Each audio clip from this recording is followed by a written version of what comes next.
Good morning to all my dear friends, respected sir and ma'am. आज का topic जैसा कि नेतृत्व सिद्धांत, थियरी ऑफ द लीडरशिप। तो थियरी ऑफ द लीडरशिप, नेतृत्व सिद्धांत की बात हम थोड़ा सा ये करना चाहते हैं। ऑलरेडी आप लोगों ने जैसे नेतृत्व के विषय में डिस्कशन हो चुका है, कई ग्रुप मेंबर लीडरशिप पर डिस्कशन किए, और ये जो पॉइंट था थियरी ऑफ लीडरशिप, नेतृत्व के सिद्धांत को लेकर के मैं थोड़ा आप लोगों को बताना चाह रहा हूँ। इसके कुछ बेसिक पॉइंट्स हैं, उनको समझने का प्रयास करिए। जैसा कि आप सभी लोग जानते हैं कि हमारा जो कोठारी कमीशन है, उसने स्पष्ट शब्दों में बात कही थी 1964 और 66 में, भारत के भविष्य का निर्माण उसकी कक्षाओं में हो रहा है। तो ये बात कह देने से ही सफिशिएंट नहीं हो जाती है। तो उस भारत के भविष्य के निर्माण के लिए बहुत बड़ी जिम्मेदारी थी कि उन संस्थाओं में मानवीय संसाधन और भौतिक संसाधनों को उपयुक्त तरीके से इस्टेब्लिश करना। तो मान लीजिए अगर दोनों संसाधन उपयुक्त हैं, लेकिन फिर भी उन संसाधनों के माध्यम से हम उस लक्ष्य को नहीं प्राप्त कर सकते हैं जिस लक्ष्य की संकल्पना या सपना हमारा कोठारी कमीशन देख पा रहा था, वो लैक ऑफ द लीडरशिप, नेतृत्व के अभाव में उस चीज़ को नहीं देखा जा सकता था। इसलिए जो है उसने समय समय पर ऐसे रिकमेंडेशन दी कि उस पर काम करना चाहिए। और वर्तमान समय में देखिए, जो इस लीडरशिप की बात हो रही है, वो नेतृत्व की क्या बात हो रही है, किस प्रकार से, तो वो लीडरशिप है क्या, उसके प्रिंसिपल्स क्या हैं, हमें उस चीज़ पर फोकस करना है। तो सबसे पहले नेतृत्व सिद्धांत, जैसे ट्रेड थियरी, इसके पहले ग्रेटमैन थियरी थी, वो बहुत ही नॉर्मल है। ग्रेटमैन थियरी, उसका मानना बस ये है कि जो नेता लोग होते हैं वो पैदा होते हैं, जन्म से ही पैदा होते हैं, वो बन नहीं पाते हैं। तो ये लिए उसे ग्रेटमैन थियरी के नाम से दे दिया गया, जो बहुत इम्पॉर्टेंट थियरी है। उसको देखने का प्रयास करें आप लोग, जो बहुत ही इम्पॉर्टेंट है। दो तीन थियरी हैं जो बहुत इम्पॉर्टेंट हैं। जैसे चार्ल्स बर्ड 1940 में इन्होंने ट्रेड थियरी, गुण सिद्धांत, जैसे गुण सिद्धांत का विकास इन्होंने किया। तो गुण सिद्धांत के आधार पर उन्होंने गुणों के आधार पर लीडरशिप को डिफाइन करने का प्रयास किया कि कुछ ऐसे जन्मजात गुण होते हैं व्यक्ति के अंदर जिनसे उनको नेता माना जा सकता है। और उस समय यह माना गया कि गुणों पर आधारित सिद्धांत नेतृत्व संबंधी प्रारंभिक अध्ययन नेतृत्व के गुणों को लेकर आया गया। तो जब यह चार्ल्स बर्ड जी इनको लेकर के आ रहे, तो उन्होंने क्या पाया कि समाज में दो प्रकार के लोग होते हैं, उनमें से एक नेता, दूसरा अनेता। जो एक नेता होता है नेता का कार्य करता है, दूसरा जो नेता का कार्य नहीं करता है। जन्म से ही कुछ गुण लेकर पैदा होते हैं, इनका मानना था कि जन्म से ही कुछ गुण लेकर के ये पैदा होते हैं, एवं नेता कभी बनाया नहीं जा सकता। ये ट्रेड थियरी इस बात को बोलती है कि leaders are born and not made, बनाया नहीं जा सकता है। तो चार्ल्स बर्ड 1940 में 20 नेताओं के गुणों का सर्वेक्षण किया, जिनमें से 40 तक 40 नेतृत्व गुणों की सूची प्राप्त की, जिसमें से 5% गुण सभी नेताओं में पाए गए। मतलब जैसे वो रिसर्च कर रहा है, कम से कम 20 नेताओं की चीज़ों को अनुसंधान करता, रिसर्च करता है, जिसमें 40 नेतृत्व के गुणों को पाता है। और उन 20 नेताओं में से 40 गुण जो पाए गए, उनमें से केवल 5% सिमिलर पाए गए सब में। तो इसके बाद स्टोकडिल 1945 में नेतृत्व पर वो भी अपना एक रिसर्च करते हैं, रिसर्च पेपर तैयार करते हैं। तो उन्होंने 124 मतलब 124 अध्ययनों का विश्लेषण किया, और विश्लेषण करने पर जिसमें उन्होंने औसत व्यक्ति में निम्नलिखित गुणों को प्राप्त किया। वो जो निम्नलिखित गुण क्या थे, जैसे intelligence, talent, responsibility, interaction to participate and sociality, higher social and economic status, कहने में बुद्धि, योग्यता, उत्तरदायित्व का वहन करना, परस्पर क्रिया तथा सामाजिक सहभागिता, उच्च सामाजिक आर्थिक स्थिति, इन बिंदुओं को उन्होंने प्राप्त किया कि ये गुण जो हैं एक नेता के अंदर पाए गए, जिन्होंने 124 पर वो किया था। फिर निम्न गुणों का धनात्मक संबंध नेतृत्व के साथ पाया गया। जो स्टॉकडिल बता रहे हैं 1945 में, उन्होंने क्या कहा कि जो नेतृत्व लीडरशिप के लिए जो पॉजिटिव में जो गुण पाए जा रहे हैं वो कौन कौन से? सोशियलिटी, सामाजिकता, इनिशिएटिव, अगुवाई करना, परसिस्टेंसी, कार्य में लगे रहना, knowing how to get thing done, मतलब ये जानना कि कार्य को कैसे निकाला जाए, कैसे किया जाए, सेल्फ कॉन्फिडेंस, अलर्टनेस, सावधानी रखना, पॉपुलरिटी, ख्याति, प्रसिद्धि क्या कितनी है, एडाप्टेबिलिटी, मतलब परिस्थिति के अनुरूप ढलना, मतलब अपने आप को अडाप्ट करना, एडाप्टेबिलिटी, कोई ऐसी कंडीशंस आती है फिर उस कंडीशन के साथ एक नेता या नेतृत्व करने वाला व्यक्ति अपने आप को कैसे एडजस्ट करता है, इसको उन्होंने कहा। वाक्पटुता, वर्बल फैसिलिटी, मतलब वाक्पटुता, जो नेता लोग होते हैं थोड़ा सा उनकी बातों में कुछ विशेष चीजें होती हैं तभी वो नेता बन पाते हैं। तो इस प्रकार से इतने जो गुण हैं ये बहुत इंपॉर्टेंट है, आपको ध्यान रखना। जो लीडरशिप की बात आती है, प्रिंसिपल ऑफ द लीडरशिप की, तो ट्रेड थियरी आप लोग जरूर ध्यान रखें। स्टॉकडिल का नाम और चार्ल्स बर्ट का नाम, इन्होंने ही इस चीज को डेवलप किया और इस पर वर्क भी किया और इसी का आधार मानते हुए आगे जितनी भी स्टडीज हुई हैं उन पर काम हुआ।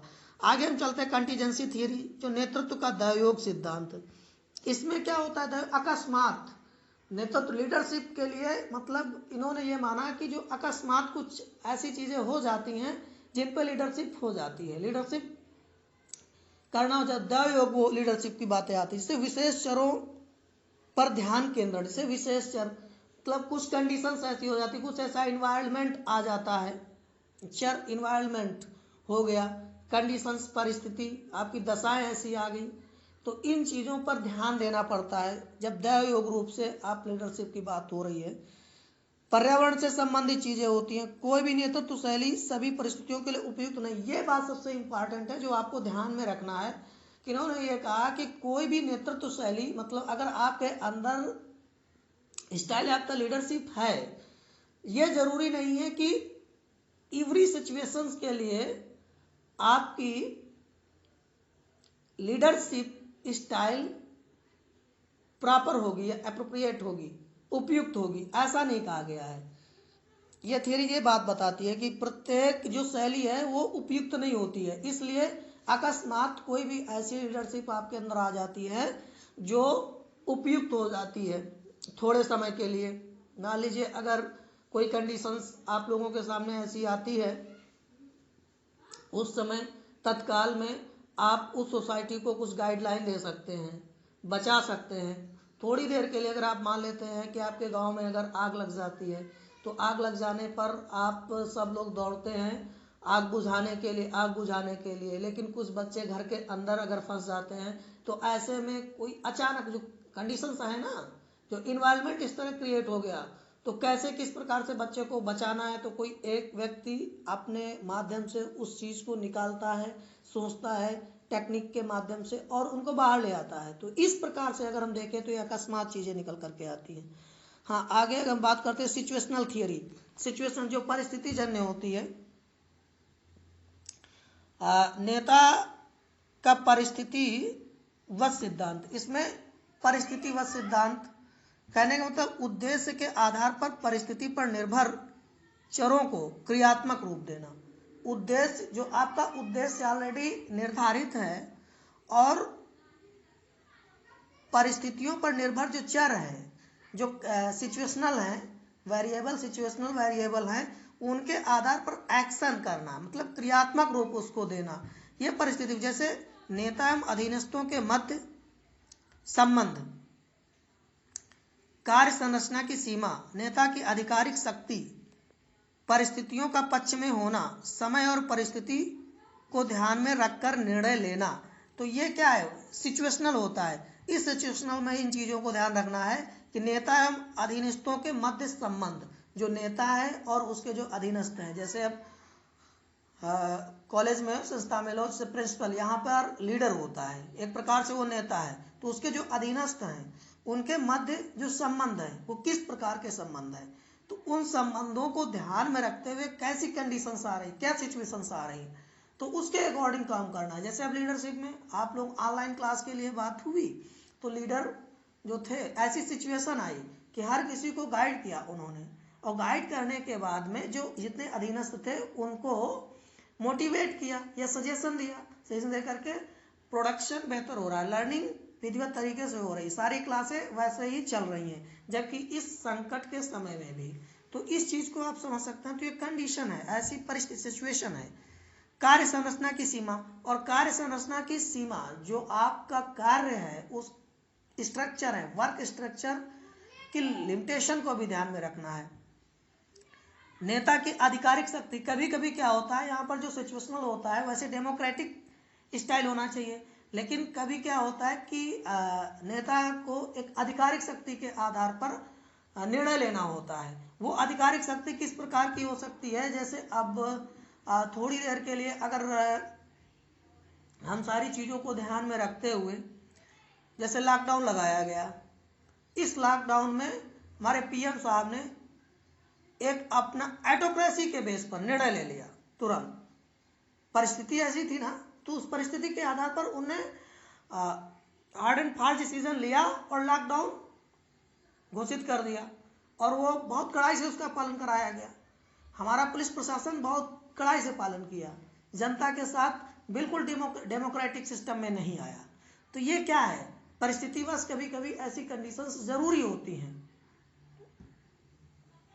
समय और परिस्थिति को ध्यान में रखकर निर्णय लेना। हाँ, समय और परिस्थिति मतलब सिचुएशन और टाइम को ध्यान में रख करके निर्णय लिया जाता है, यह सिचुएशनल थियरी होती है। आगे है नेतृत्व का व्यवहारगत सिद्धांत।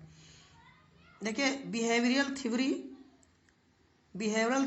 मतलब ये भी बहुत इंपॉर्टेंट है, इसको आप लोगों को पढ़ लेना है। जैसे बने वैसे मैंने अपने हिसाब से इसको देने का प्रयास किया, और इम्पॉर्टेंट भी है। इसमें यह बताया गया कि महान नेताओं को बनाया नहीं जाता है। महान नेताओं, बहुत अच्छी थियरी इन्होंने बताया है कि महान नेताओं को बनाया नहीं जा सकता है।